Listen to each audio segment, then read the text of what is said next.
रूस और चीन के विदेश मंत्रियों ने ईरान पर अमेरिकी इजरायली हमले की कड़ी निंदा तक कर दी है और बीजिंग के शीर्ष राजनयिक वांग यी ने इजरायल से तत्काल हमले रोकने का आह्वान यहां पर कर दिया है। तो देखिए रूस के विदेश मंत्री सर्गेई लावरोव ने क्या कहा, वो भी आप देखिए। रूस को इस बात का कोई सबूत नहीं मिला है कि ईरान परमाणु बम हासिल करने की कोशिश कर रहा है। तो ये निंदा यहां पर लगातार की जा रही है, जो कि अब खुद चीन की तरफ से और रूस की तरफ से सामने आई है। जिस तरीके से ईरान के सहयोगी ये दोनों हमेशा से रहे हैं, अब निंदा जिस तरीके से यहां पर लगातार हो रही है, इससे उम्मीदें बढ़ तो रही हैं कि क्या रूस और चीन भी अब इस युद्ध में कहीं ना कहीं दखल देंगे या फिर वो पीछे हटते हुए नजर आएंगे। तो ऐसे में आप देखिए किस तरीके से लगातार ईरान को टारगेट यहां पर इजरायल और अमेरिका ने किया और उसके बाद चीन और रूस की ये निंदा सामने आई।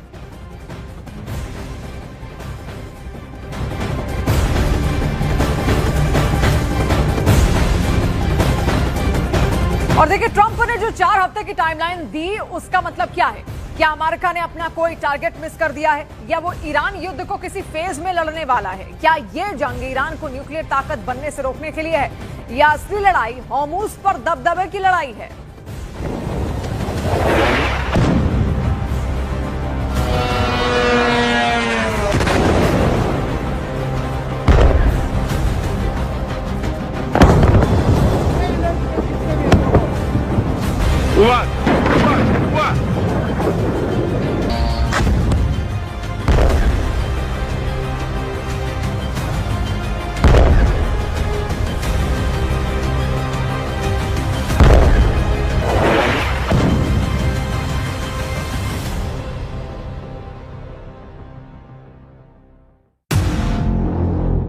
ट्रंप ने डिजाइन कर लिया पूरा युद्ध प्लान।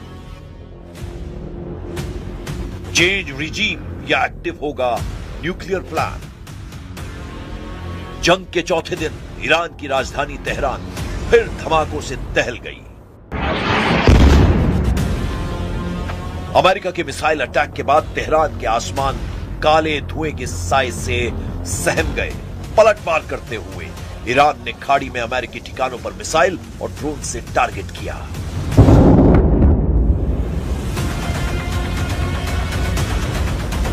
इधर इजराइल ने लेबनान में हिजबुल्लाह के कमांड सेंटर और हथियार ठिकानों को धमाके से उड़ा दिया। बदले की आग में जल रहे हिजबुल्लाह के लड़ाकों ने ड्रोन अटैक लॉन्च कर दिया।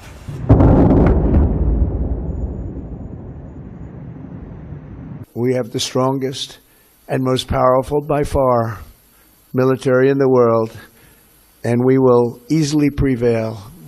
We're already substantially ahead of our time projections, but whatever the time is, it's okay. Whatever it takes, we will always, and we have right from the beginning, we projected 4 to 5 weeks, but we have capability to go far longer than that.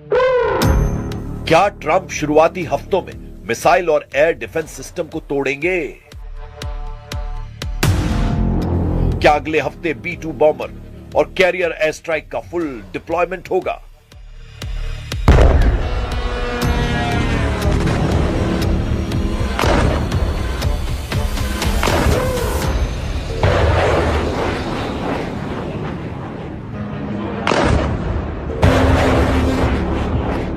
America की मिसाइलों ने Iran के IRGC headquarter को धमाके में उड़ा दिया।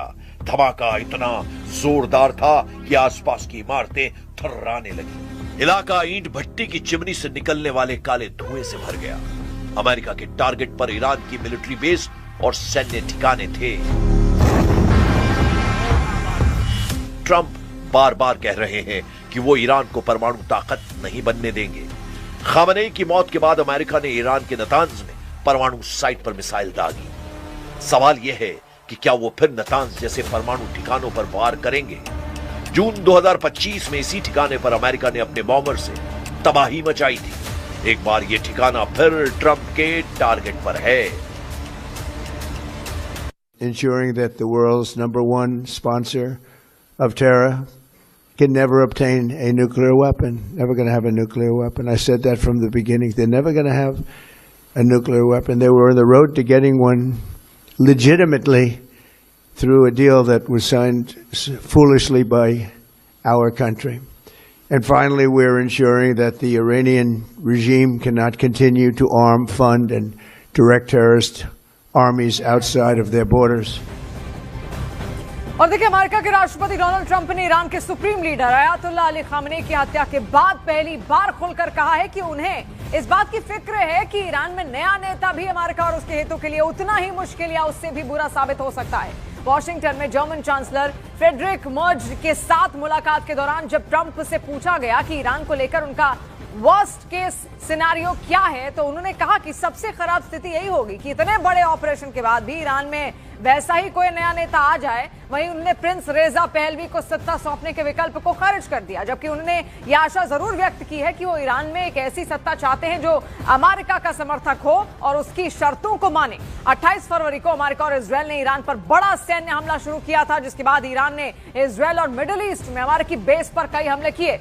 अब तक ईरान में 787 लोगों की मौत हो चुकी है, 6 अमेरिकी सैनिक भी मारे गए हैं। ट्रंप पहले भी कह चुके हैं कि यह एक्शन ईरान के इमिनेंट थ्रेट को खत्म करने के लिए लिया गया है और उन्होंने ईरानी विपक्ष से सरकार पर नियंत्रण करने की अपील भी की थी। तो देखिए, लेबनान का इजरायल पर एक बड़ा मिसाइल अटैक भी इस बीच यहां पर सामने आया। देखिए, इजरायल पर लेबनान ने 30 से ज्यादा रॉकेट दागे हैं। आईडीएफ ने कई रॉकेट को आसमान में ही मार गिराया है। इसका एक वीडियो भी यहां पर सामने आया, वो भी आप तक यहां पहुंचाएंगे। लेकिन लेबनान इस वक्त लगातार इजरायल के टारगेट पर है। हिजबुल्लाह वहीं से ऑपरेट करता है, खासतौर पर जो दक्षिणी छोर है लेबनान का और जो पश्चिमी छोर है, वहां पर हिजबुल्लाह के कई ठिकाने हैं। और हिजबुल्लाह यहीं तक सीमित नहीं है, ईरान का समर्थक तो रहा ही है, इसके अलावा लेबनान की राजनीति में भी बहुत अच्छी खासी पकड़ हिजबुल्लाह की यहां पर रही है। और ऐसे में देखिए, शिया कम्युनिटी से ये लोग यहाँ पर आते हैं और उनके ही ठिकानों पर देखिए ये हमले यहाँ पर किए गए, क्योंकि शियाओं के बड़े मुस्लिम नेता के तौर पर खामनेई भी यहाँ पर सामने थे। और खामनेई की मौत के बाद से अलग अलग देशों में भी आपने देखा किस तरीके से कई लोग बाहर निकले, उनकी ओर से प्रदर्शन किया और अमेरिका और इजरायल के खिलाफ अपनी नाराजगी भी जाहिर की गई।